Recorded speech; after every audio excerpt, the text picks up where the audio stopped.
कैसे हैं दोस्तों।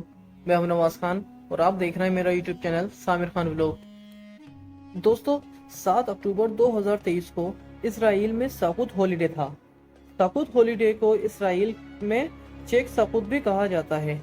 ये दिन यहूदी 1000 साल पहले मिस्र में गुलामी से आज़ादी और सहराए सीना में 40 साल का जो भटकने का सफ़र था उसके ख़त्म होने की याद में मनाते हैं। इस 40 साल के तवील सफर में भटकने के बाद इन्हें इनके मुकद्दस सरजमीन, जिसे प्रोमिस लैंड भी कहते हैं, ये इन्हें मिली थी। एक अंदाजे के मुताबिक ये लेजेंडरी 13 सेंचुरी बीसी की है। मतलब अगर ये वाकया कभी पेश आया भी था तो ये आज से तकरीबन 3270 साल पहले की बात है। इस वाक्य की शुरुआती तफसीलात हमें बाइबल की पहले हिस्से, जिसे तौरात भी कहते हैं, उसकी दूसरी किताब एक सोर्स में मिलती है। इन भटकने के 40 सालों के दौरान जब यहूदी अपनी प्रॉमिस लैंड यानी अपनी होली लैंड तलाश कर रहे थे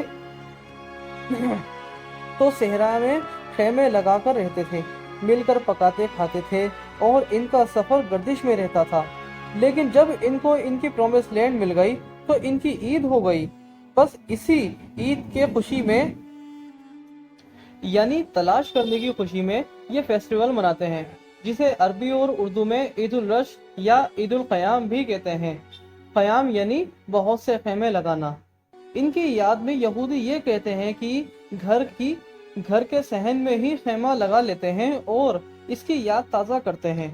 अगर बड़ी पार्टी करना हो तो किसी बड़ी जगह में, ये खुली जगह में बहुत से खेमे लगाते हैं या एक ही बड़ा सा खेमा लगाकर इसकी याद ताज़ा करते हैं और इस फेस्टिवल को मनाते हैं। कभी कोई बड़ी पार्टी रख लेता है जिसमें चेक साकुत या हल्ला गुल्ला दोनों साथ साथ मनाए जाते हैं। तो बिल्कुल यही गजा के हमसाये में इसराइल सेक्टर की एक बस्ती कोबेट रिजीम में हो रहा था। 7 अक्टूबर की सुबह कोबेट ड्रीम्स के एग्रीकल्चर लैंड में एक ऐसा ही खेमा लगा हुआ था।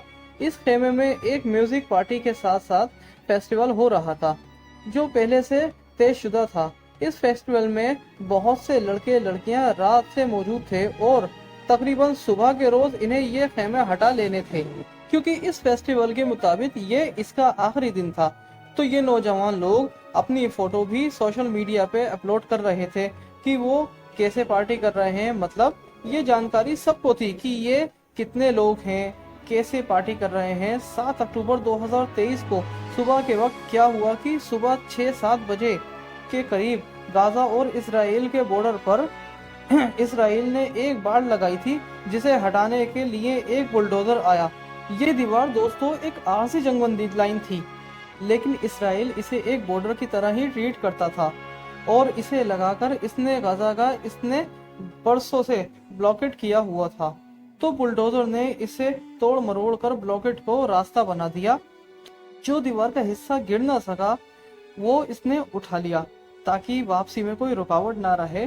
हमास के मिलिट्री टेंट्स जो बुलडोजर के साथ आए थे, उन्होंने इस रास्ते से इसराइल के अंदर दाखिल होना शुरू कर दिया। यानी जैसा उनका मंसूबा था, उन लोगों ने इस कैंप पर हमला कर दिया। इस हालत में लोगों पर हमला कर दिया गया। उनमें जो लोग रात में जश्न मना रहे थे और सुबह ठीक से उठे भी नहीं थे, यानी उनकी जश्न के बाद वो सुबह ठीक से जागे भी नहीं थे, और इसी हालत में उन पर गोलियां बरसाई गईं और इस हमले में 100 के करीब लोग मारे गए। और जिन नौजवान ने भागकर अपनी जान बचाना चाही, उनके लिए भी हमास के लड़ाकों ने प्लान तैयार कर रखा था। बाहर की ओर भागते इसराइलियों को पकड़कर गाड़ियां और मोटरसाइकिलों से बांधकर गाजा में ले जाना शुरू कर दिया गया। बाहर की ओर भागते इसराइलियों को पकड़कर गाड़ियों और मोटरसाइकिल से बांधकर गाजा में ले जाना शुरू कर दिया। इस हमले में पकड़कर ले जाने की वीडियो पूरे इसराइल और दुनिया भर में फैल गई।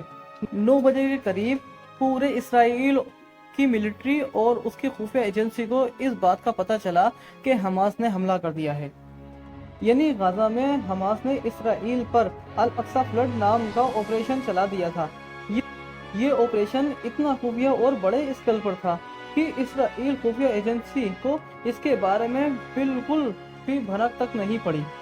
इनके पास कोई मालूमात ही नहीं थी یہ بڑا اس لیے تھا کیونکہ یہ حملہ صرف کوون ڈریم تک سیمت نہیں تھا، بلکہ یہ آپریشن زمین سے، ہوا سے اور سمندر سے اپنا آپریشن الاقصی فلڈ لانچ کر دیا گیا تھا۔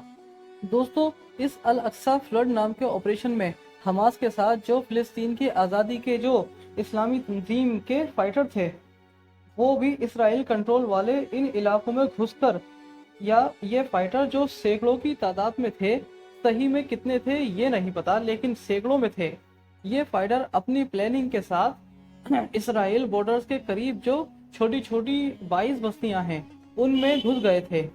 یہ بستیاں وہ غیر قانونی بستیاں تھیں جن کے خلاف فلسطین اور دنیا بھر کے بہت سے دیش آوازیں اٹھاتے رہتے تھے۔ یہ صبح کے وقت نہ تو پولیس موجود تھی اور نہ اسرائیل فوج تھی، جن کو بنا کسی چیتاونی کے حماس نے حملہ کر دیا۔ یہ سبھی لوگ ویسے ہی حماس کے رحم و کرم پر تھے جیسے غزہ اور فلسطین اسرائیلی فوجوں اور ان کے دوارا برسائے گئے بموں کے رحم و کرم پر ہوتے ہیں۔ تو دوستو، 22 اسرائیلی ٹاؤن میں حماس فائٹر نے لوگوں کو مارنا شروع کر دیا۔ کچھ جگہیں پہ اسرائیل پولیس اور فوج نے جوابی کارروائی کرنے کی کوشش کی، جیسے غزہ میں آنے والے فائٹر بھی مارے گئے۔ کئی جگہ پہ یہ فوجیوں اور لوگوں کو مارنے اور اغوا کر کے غزہ میں لے جانے کا کامیاب بھی ہوئے، جبکہ کچھ جگہ اسرائیلیوں کو انہی کے علاقے میں یرغمال بنا لیا۔ اب کچھ جگہ تھی تو حماس کے لڑاکے مارے بھی گئے تھے، اور کچھ جگہ یہ اپنی جان بچا کر یا اسرائیلیوں فوجیوں کو چکمہ دے کر واپس غزہ میں آنے میں بھی کامیاب ہوئے تھے، اور یرغمالی وہیں رہ گئے تھے۔ دوستو، یہ دونوں سچویشن وہاں ہوتی رہی جن کی ویڈیو سوشل میڈیا پہ یا انٹرنیٹ کی انیہ سائٹ پر موجود ہیں، جن کو ہم یورپ کی گرافک پالیسی کے تحت دکھا نہیں سکتے۔ دوستو، 7 اکتوبر کو الاقصی فلڈ میں آپریشن میں سب سے حیران کن وہ پیراگلائڈرز تھے جن کو حماس نے نہ جانے کتنی لمبی تیاری کے بعد ان 6 اسرائیل بارڈ کو کراس کیا اور ٹھیک اسرائیلی ملٹری بیس کی طرف اتر گئے۔ یہ اسرائیلی بیس وہ تھے جن میں ایک وقت میں چند ہی اسرائیل موجود ہوتے تھے۔ ان پر اٹیک کرنے والے پیراگلائڈرز اور ویڈیو بنانے والے کی پوری ٹیم ساتھ میں ہوتی تھی، جس نے گیمنگ اسٹائل میں ویڈیو بنائی اور جاری کی۔ باقی جگہ کی طرح یہاں بھی حماس نے اسرائیلی فوجیوں کو مارنے اور گرفتار کرنے کا عمل جاری رکھا۔ مقابلے میں حماس فائٹر بھی کافی تعداد میں مارے گئے۔